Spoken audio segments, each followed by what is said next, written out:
तो आज आपका डे 4 यहाँ पे वेब प्रोग्रामिंग के अंदर। तो आज हम कुछ नया सीखने वाले हैं। नए में क्या सीखेंगे आज हम सीखेंगे कुछ टेक्स्ट प्रॉपर्टीज। यानी कि अभी तक हमने टेक्स्ट पे क्या था कि अब तक हमने कलर लगाना सीखा था, लेकिन आज हम कुछ नया सीखेंगे, कुछ यूनिक सीखेंगे, कुछ अलग सीखेंगे पहले से। जैसे कि हम अपने टेक्स्ट के ऊपर अंडरलाइन कैसे कर सकते हैं, उसे बोल्ड कैसे कर सकते हैं, उसकी पोजीशन को कैसे चेंज कर सकते हैं। काफी सारी चीज के बारे में आज डिस्कशन करने वाले हैं। तो चलिए एक बार अपनी विंडो की साइड चलते हैं और यहाँ पे आप थोड़ी सी चीजों को पढ़ते हैं साथ में। ठीक है, तो आपके सामने सबसे पहले गाइस यहाँ पे आ जाती है टेक्स्ट प्रॉपर्टीज के अंदर टेक्स्ट एलिगन। ठीक है, तो अब टेक्स्ट एलिगन क्या होता है गाइस? टेक्स्ट एलिगन के अंदर आ जाता है आपका कि हमने जो टेक्स्ट लिखा है उस टेक्स्ट को एक जगह से दूसरी जगह पे मूव करना। यानी कि या तो उसे लेफ्ट कॉर्नर पे मूव करना, या फिर उसके राइट कॉर्नर पे मूव करना, या फिर उसे सेंटर में करना। तो किस तरीके से हम चीज को अप्लाई करेंगे, एक बार चलते हैं VS कोड के अंदर और वहां जाके इस चीज को समझते हैं। तो गाइज यहाँ पे क्या है कि हमने एक हेडिंग 1 बनाई हुई है। हेडिंग 1 में क्या है कि अब हम इसको चल के एक बार रिफ्रेश करते हैं और इस हेडिंग 1 को देख लेते हैं एक बार। ठीक है, यहाँ पे हमने एक हेडिंग 1 बनाई हुई है और इस हेडिंग 1 को, ये क्या है कि हमारी लेफ्ट साइड में हमारी स्क्रीन की। ठीक है, हम चाह रहे हैं कि ये लेफ्ट साइड में ना हो कि ये राइट साइड में हो। तो इस केस में हम क्या करें? तो इस केस में आप लोगों को कुछ नहीं करना, यहाँ पे जाना है और style.css को ओपन करना है और यहाँ पे आपको जाके क्या लिख लेना है, हेडिंग 1। यानी कि आपको सबसे पहले एलिमेंट का नाम लिख लेना है। ठीक है, चाहे वो आईडी हो, सेलेक्टर हो, जैसे कि मैंने आपको इससे पहली वीडियो में बताया था। आप यहाँ पे क्या करोगे, अपने एलिमेंट का नाम लिखोगे सबसे पहले। ठीक है, पोस्ट को स्टार्ट करना है। पोस्ट को स्टार्ट करने के बाद गाइज आप लोग यहाँ पे लिखोगे टेक्स्ट एलिगन।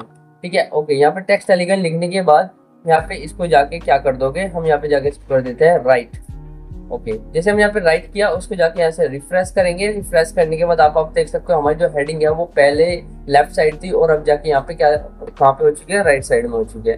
ठीक है, इसी तरीके से हम इसको यहाँ पे सेंटर में भी कर सकते हैं। यहाँ पे हम जाके लिखते हैं सेंटर और यहाँ पे चलते हैं index.html के अंदर। यहाँ पे जाके इसको फिर से रिफ्रेश करते हैं और आप देख सकते हो अब जो हमारी हेडिंग है वो बिल्कुल सेंटर में आ चुकी है।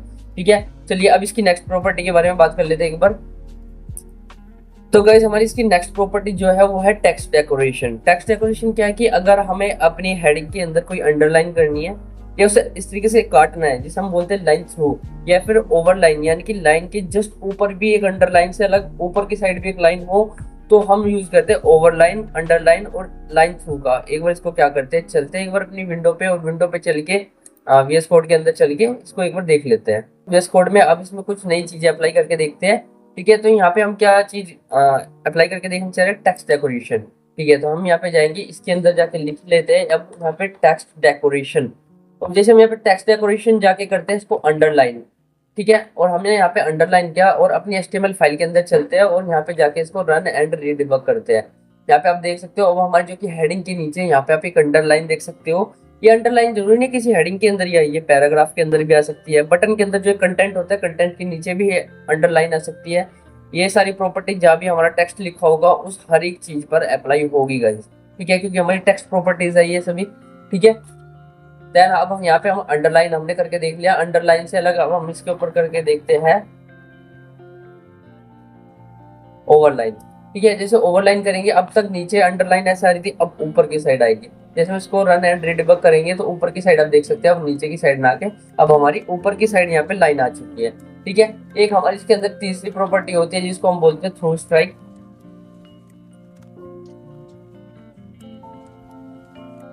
लाइन थ्रू, सॉरी, एक हमारी नई प्रॉपर्टी जिसको हम बोलते हैं लाइन थ्रू। आप लोगों ने देखा होगा कि अगर आप लोगों ने MS वर्ड वगैरह पढ़ा है तो उसमें एक ऐसे करके लाइन को काटने के लिए, हमारी हेडिंग को काटने के लिए एक लाइन थ्रू होता है। तो वही चीज यहाँ पे होगी आपकी।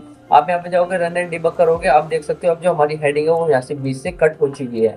ठीक है गाइज, तो हमने दो प्रॉपर्टी के बारे में बात करी। अभी तक हमने टेक्स्ट एलिगेंट प्रॉपर्टी के बारे में बात करी और हमने टेक्स्ट डेकोरेशन प्रॉपर्टी के बारे में बात करी। अब हम बात कर लेते हैं कि अपने टेक्स्ट को हम बोल्ड कैसे कर सकते हैं। तो चलिए एक बार अपने स्क्रीन पे चलते हैं। हम यहाँ पे अब पढ़ने वाले फॉन्ट वेट के बारे में गाइस। किसके बारे में पढ़ने वाले, फॉन्ट वेट के बारे में, कि जो हमारा फॉन्ट होता है उसको हम किस तरीके से बोल्ड कर सकते हैं। ठीक है, अब बोल्ड से भी ज्यादा बोल्ड करना है तो आपका आ जाता है बोल्डर। ठीक है, जो हमारा नॉर्मल टेक्स्ट जो हम लिखते हैं वो नॉर्मल होता है और हमें नॉर्मल से थोड़ा हल्का करना है तो उसके लिए हम यूज करेंगे लाइटर। ठीक है, इसकी एक वैल्यू भी हमें यहाँ पे दी होती है गाइस। ठीक है, 100 से लेके 900 तक, वहाँ तक 100 से लेके 900 तक। अगर आप यहाँ पे 100 लिखते हो तो हमारा सबसे जो भी हल्का फॉन्ट का वेट होगा वो आपको मिल जाएगा और 900 पे सबसे ज्यादा डार्केस्ट फॉन्ट का वेट आपको यहाँ पे मिल जाता है। तो हम वैल्यू डाल के भी इसको डायरेक्टली अपने क्या है कि फॉन्ट वेट को अप्लाई कर सकते हैं। एक बार इसको चलते हैं, एक बार स्क्रीन पे VS कोड के अंदर चल के वहाँ पे एक बार इनको हम आ चुके हैं अपनी स्क्रीन में, और स्क्रीन में आने के बाद अब यहाँ पे चलते हैं गाइस, ठीक है। यहाँ पे चलने के बाद सबसे पहले इसमें चलते हैं और यहाँ पे डालते हैं आपका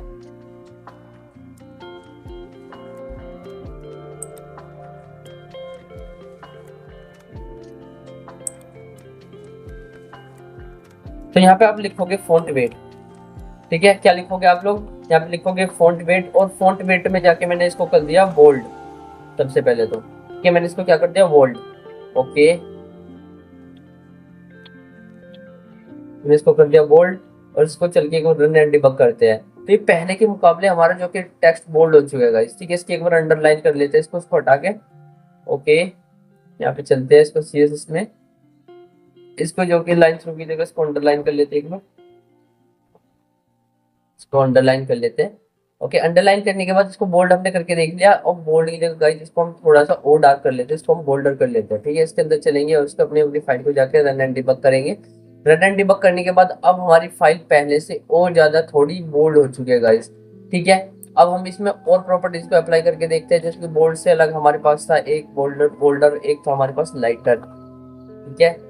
एक यहाँ पर होगा LIGHTER लाइटर, इसको हम जाएंगे अप्लाई करेंगे, और यहाँ पे जैसे जाके अप्लाई करते हो आप देख सकते हो हमारे जो कि फॉन्ट का वेट है वो कितना ज्यादा लाइट यहाँ पे हो चुका है। हम यहाँ पे इस तरीके से भी अप्लाई कर सकते हैं। हम यहाँ पे लाइटर बोल्ड ना लिख के यहाँ पे इनकी वैल्यू को लिख सकते हैं, जिसमें लिखा 100, ठीक है। तो 100 लिखने के बाद हम यहाँ चलेंगे HTML में, उसको एक जगह रिफ्रेश कर लेंगे, तो हमारा सबसे हल्का जो होगा 100 पे ये वाला फॉन्ट वेट होगा, ठीक है। इसके बाद हम यहाँ पे चलेंगे और यहाँ पे 100 की जगह अब इसको जल्दी कर देते हैं गाइस 900, और index.html में चलते हैं और जाके इसको एक बार रिफ्रेश करते हैं। तो अब आप देख सकते हो सबसे जो डार्केस्ट जो बोल्डर हमारे पास यहाँ पे फॉन्ट वेट है वो हमारा 900 होगा, ठीक है। इसके बीच की वैल्यू भी हम यहाँ पे यूज कर सकते हैं, ठीक है। जैसे हम यहाँ पे लिखते हैं 450, और इसको चल के एक बार यहाँ पे रिफ्रेश करते हैं, और रिफ्रेश करने के बाद आप देख सकते हैं तो 450 पे हमारा जो कि हेडिंग होगी वो कुछ इस तरीके से इसके ऊपर फॉन्ट वेट अप्लाई हो जाएगा, ठीक है। तो इस तरीके से हम अपनी प्रॉपर्टीज को अप्लाई करते हैं। यहाँ पे हमने क्या क्या पढ़ लिया अब तक, हमने यहाँ पे गाइस पढ़ लिया आपके text decoration, text alignment, font weight हम लोगों ने पढ़ लिया। अब इसके बाद कुछ नई प्रॉपर्टीज है हम अपने फॉन्ट फैमिली की, ठीक है भाई। फॉन्ट फैमिली क्या होता है कि फॉन्ट फैमिली आप लोग दिखते होंगे कि अलग अलग चीजों में आपका जो फॉन्ट होता है ना, यानी कि जो हम ये हेडिंग्स लिख रहे हैं इनका फॉन्ट, इनका एक तरीके से स्टाइल चेंज करना। तो यहाँ पे हम गाइस जो फॉन्ट देते हैं वो सिंगल फॉन्ट नहीं देते हम कभी भी। हम जब भी इसके अंदर फॉन्ट डालेंगे किसी भी हेडिंग के अंदर, किसी पैराग्राफ के अंदर, तो वहाँ पे हम सिंगल फॉन्ट नहीं डालते, हम वहाँ पे मल्टीपल फॉन्ट्स डालते हैं। रीजन क्या है मल्टीपल फॉन्ट डालने का, वहाँ पे मल्टीपल फॉन्ट डालने का रीजन ये होता है गाइस, ताकि अगर हम किसी एक ब्राउजर में तो रन करेंगे नहीं अपनी साइट, कल को हमारी किसी भी ब्राउजर में हमारी साइट रन हो सकती है, ठीक है। और जरूरी नहीं कि उस साइट के अंदर हमारा वो वाला फॉन्ट मिले। अब सपोजिट मैंने यहाँ पे किसी एक नए ब्राउजर के अंदर ओपन करा, और नए ब्राउजर के अंदर हमने यहाँ पे दे रखा है एरियल फॉन्ट, ठीक है भाई। एरियल फॉन्ट हमने दे रखा, और जरूरी नहीं है कि उसके अंदर एरियल फॉन्ट ना हो। अब उसके अंदर अगर एरियल फॉन्ट ना होगा तो वो उस केस में क्या होगा कि हमारी साइट उन्हें बिल्कुल व्हाइट नजर आएगी। कैसी नजर आएगी, बिल्कुल व्हाइट नजर आएगी। तो उस केस में हम क्या करेंगे गाइस, उस केस में हमें कुछ नहीं करना, हम यहाँ पे 3-4 अपने फॉन्ट्स दे देंगे इकट्ठे। जैसे हमने एक एरियल दे दिया, एक रोबोटो दे दिया, एक एलिफेंट दे दिया। अब सपोज उस ब्राउजर के अंदर एरियल फॉन्ट नहीं है, तो उस केस में हमारा वो रोबोटो को चेक करेगा क्या इसके अंदर रोबोटो फॉन्ट है। अगर उसके अंदर रोबोटो फॉन्ट भी नहीं है, उसके बाद वो एलिफेंट को चेक करेगा कि एलिफेंट है। अगर एलिफेंट है तो वो इसको अप्लाई करके हमारी पूरी साइट जो है कि एलिफेंट फॉन्ट में हमें दिखा देगा। तो इस तरीके से हम अपने यहाँ पे साइट के अंदर जो भी हमें हेडिंग पैराग्राफ कुछ भी लिखते हैं तो उसे हम यहाँ पे फॉन्ट VS कोड के अंदर आते हैं और यहाँ पे चल के अपने फॉन्ट वेट को अप्लाई करते हैं, ठीक है। सॉरी, फॉन्ट फैमिली को अप्लाई करते हैं, ठीक है। यहाँ पे जाएंगे फॉन्ट फैमिली पे ओके करेंगे, और आप यहाँ पे देख सकते हो हमें यहाँ पे सिंगल फॉन्ट मिलने वाला नहीं है, हमें यहाँ पे मल्टीपल फॉन्ट्स मिलेंगे, ठीक है। तो हम यहाँ पे जाके किसी सिंगल, आप देख सकते हो यहाँ पे हमें कितने सारे फॉन्ट मिलेंगे, 1 2 3 4 फॉन्ट है। अब ये चारों अगर किसी ब्राउजर के अंदर अलाउड नहीं करता पहले वाला, तो दूसरा चेक होगा, दूसरा नहीं है तीसरा चेक होगा, तीसरा नहीं है तो चौथा चेक होगा। तो इस तरीके से हमारी ये साइट वर्क करती है। एक बार इसको चलते एक बार चल के गाइस इसको रिफ्रेश कर लेते हैं, ठीक है। रिफ्रेश करने के बाद देख सकते हैं अब हमारा जो कि फॉन्ट पहले से कुछ अलग हो चुका है, कुछ एक अलग तरीके से आप लोग यहाँ पे देख सकते हैं डिस्प्ले पे। तो इस तरीके से हम काफी, तो गाइस आज अपनी एक नई यूनिट के बारे में पढ़ेंगे जो कि हमारी होने वाली है एब्सोल्यूट यूनिट, ठीक है, आज तक हम बचपन से पढ़ते हुए आए हैं सेंटीमीटर, मीटर, डेकामीटर या फिर लीटर, इस तरीके से प्रॉपर्टीज पढ़ते हुए आए। लेकिन आज हम यहाँ पे अलग प्रॉपर्टीज यूज करेंगे, पिक्सल्स यूज करते हैं जो हम अपनी वेब प्रोग्रामिंग के अंदर यूज करते हैं, पिक्सल्स में हम लिखेंगे। इससे अलग भी काफी सारी यूनिट्स होती है जो हम अपने वेब प्रोग्रामिंग के अंदर यूज कर सकते हैं, लेकिन फिलहाल में हम अभी पिक्सल्स को पढ़ेंगे जो कि हमारी एब्सोल्यूट यूनिट के अंदर आती है। इससे अलग भी होती है हमारी एक रिलेटिव यूनिट होती है गाइज, रिलेटिव यूनिट को हम बाद में डिस्क्राइब करेंगे। फिलहाल अभी हम अपने एब्सोल्यूट यूनिट के अंदर पिक्सल्स को पढ़ेंगे। तो गाइस यहाँ पे हम पिक्सल्स को यूज करने के लिए हमने जो अपना हमारा फॉन्ट है उसको साइज देना सीखेंगे। अब ये गाइस फॉन्ट साइज क्या होता है, फॉन्ट साइज क्या होता है कि जो हमारा फॉन्ट है उस फॉन्ट को कितना साइज आप देना चाह रहे हो। ठीक है, हम ये जो हेडिंग लिख रहे हैं, पैराग्राफ लिख रहे हैं, ये जितनी भी चीज लिख रहे हैं, अभी तक हम सारी टेक्स्ट प्रॉपर्टी तो पढ़ रहे हैं ना। अब हम बात करें कि हमारा जो टेक्स्ट होगा उस टेक्स्ट को हम कितना बड़ा या कितना छोटा लिखना चाह रहे हैं। ठीक है, तो उसके लिए हम यूज करेंगे यहाँ पे फॉन्ट साइज। ठीक है, तो हम यहाँ पे जाएंगे और यहाँ पे जाके लिखेंगे फॉन्ट साइज, और फॉन्ट साइज को जो हम यहाँ पे जो साइज देंगे वो हम अपना पिक्सल्स में देंगे, जैसे कि मैंने अभी आपको बताया। तो मैंने यहाँ पे फॉन्ट साइज जाके दे दिया गाइज, अब यहाँ पे 35 पिक्सल। ठीक है, इस तरीके से जैसे मैंने 35 पिक्सल यहाँ पे जाके दिया, और एक बार हम चल के यहाँ पे रिफ्रेश करते हैं और देखते हैं कि हमारी हेडिंग में क्या इम्पैक्ट पड़ा इस चीज़ का। तो हमें कुछ ज़्यादा खास बड़ी पहले से नज़र नहीं आई, शायद आपको नज़र ना आए, तो उसका थोड़ा सा साइज और बढ़ा लेते ताकि हमें चीज़ें बिल्कुल क्लियरली विजिबल हो। ठीक है, हमने यहाँ पे 60 पिक्सल इसको करा, 60 पिक्सल करने के बाद रन एंड डिबग करा, और अब आप देख सकते हो हमारी जो हेडिंग का साइज है वो पहले के मुकाबले काफ़ी बड़ा हो चुका है। ठीक है, तो एक नई प्रॉपर्टी हमने यहाँ पे बात करी, फॉन्ट साइज के बारे में बात करी। प्लस में हमने यहाँ पे देखा कि हमारे अंदर हमारे वेब प्रोग्रामिंग के अंदर एक यहाँ पे यूनिट होती है जो क्या होती है, पिक्सल्स। फिलहाल हम यहाँ पे पिक्सल्स यूज कर रहे हैं, बाकी चीज और भी यूनिट्स होती है वो हम आगे पढ़ेंगे, आगे की वीडियो में कवर करेंगे। फिलहाल अभी हम पिक्सल्स को देखते हैं। ठीक है, तो इतना समझ लीजिए। ओके गाइज, ठीक है, आई होप आपको यहाँ तक समझ में आया हो जितना अब तक हमने पढ़ा है। हमने अब तक यहाँ पे टेक्स्ट एलिगेंट प्रॉपर्टी यूज करी, टेक्स्ट डेकोरेशन यूज करी, फॉन्ट वेट यूज करा, फॉन्ट फैमिली यूज करा, और फॉन्ट का साइज यूज किया। ठीक है गाइज, हमारी यहाँ पे होगी टेक्स्ट ट्रांसफॉर्मेशन। अब ये टेक्स्ट ट्रांसफॉर्मेशन क्या है कि अब तक आप लोग देखते आए होंगे, बचपन से पढ़ते आए होंगे, अपर केस में लिखो, लोअर केस में लिखो, कैपिटलाइज लिखो, या फिर नन। अगर आप लोग नहीं जानते, अपर केस मीन्स है कि अगर जैसे मेरे को सूरज लिखना है तो मैं सारे वर्ड्स बड़े अक्षरों में लिखूंगा।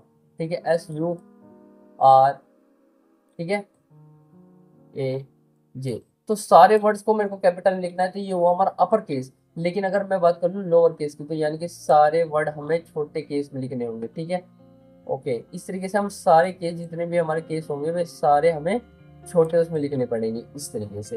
तो ये हुआ हमारा लोअर केस। ठीक है, और ये हमारा हुआ अपर केस।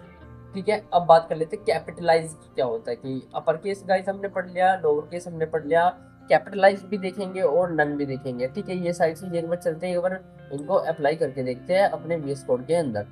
हम अपने VS कोड के अंदर आ चुके हैं, और VS कोड के अंदर आने के बाद हम यहाँ पे लिखेंगे, हमने लिखा यहाँ पे टेक्स्ट ट्रांसफॉर्मेशन, और यहाँ पे सबसे पहले दिया अपर केस। ठीक है, जैसे हमने ऐसे अपर केस दिया तो हमारा जो पहले हेडिंग लिखी हुई है वो लोअर केस में लिखी हुई है, यानी कि उसके सारे वर्ड्स पहले छोटे थे, अब उसके सारे वर्ड्स बड़े हो जाने चाहिए।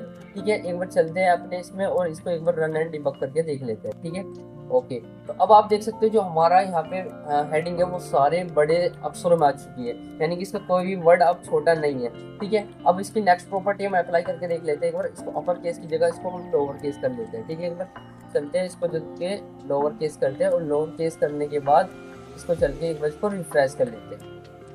ओके, आप जैसे रिफ्रेश करेंगे इसका एक सिंगल वर्ड भी आपको यहाँ पे कैपिटल नहीं मिलेगा। ठीक है, सारे वर्ड्स आपको यहाँ पे छोटे मिलेंगे। ठीक है, अब इसके थर्ड केस के बारे में बात कर लेते हैं, कैपिटलाइज के बारे में। ओके, हमने अब इसको थर्ड इसका कर दिया कैपिटलाइज, और इसको रन एंड डिबग करेंगे। तो रन एंड डिबग करने के बाद आप देख सकते हो इसका एक तरीके जो पहला वर्ड है वो बड़ा है, बाकी छोटे हैं। ठीक है, यानी कि हर वर्ड का पहला जो अक्षर है वो बड़ा है और बाकी छोटे हैं। तो इस तरीके से हम तीनों प्रॉपर्टी को अप्लाई कर सकते हो, और नन करेंगे तो हमारा जो है पहले की तरह हो जाएगा। ठीक है, इसको जाके अगर हम नन कर देते हैं, जो हमारा पहली प्रॉपर्टी थी उसी की तरह ही हमारी प्रॉपर्टी हो जाएगी। ठीक है, इसको जाके नन करते हैं, और हमारी पहले इस तरीके से प्रॉपर्टी थी, इसमें से वो हमारी प्रॉपर्टी है वो हट गई है। ठीक है, तो आज हमने काफ़ी सारी प्रॉपर्टीज़ के बारे में बात की। ठीक है, काफ़ी मोस्ट ऑफ देम हमने टेक्स्ट प्रॉपर्टी की सारी प्रॉपर्टीज़ यहाँ पे आज कवर कर ली है। तो मिलते हैं नेक्स्ट वीडियो में इसी तरीके की इन्फॉर्मेशन के लिए। गाइज अभी हमें सब्सक्राइब कर लीजिए। Thank you so much. अगली वीडियो में कुछ नया इससे रिलेटेड कोई प्रोजेक्ट करेंगे, छोटा मोटा कोई असाइनमेंट करेंगे। ठीक है, चलिए मिलते हैं नेक्स्ट वीडियो में, तब तक के लिए पढ़ते रहिए और इसकी प्रैक्टिस करते रहिए।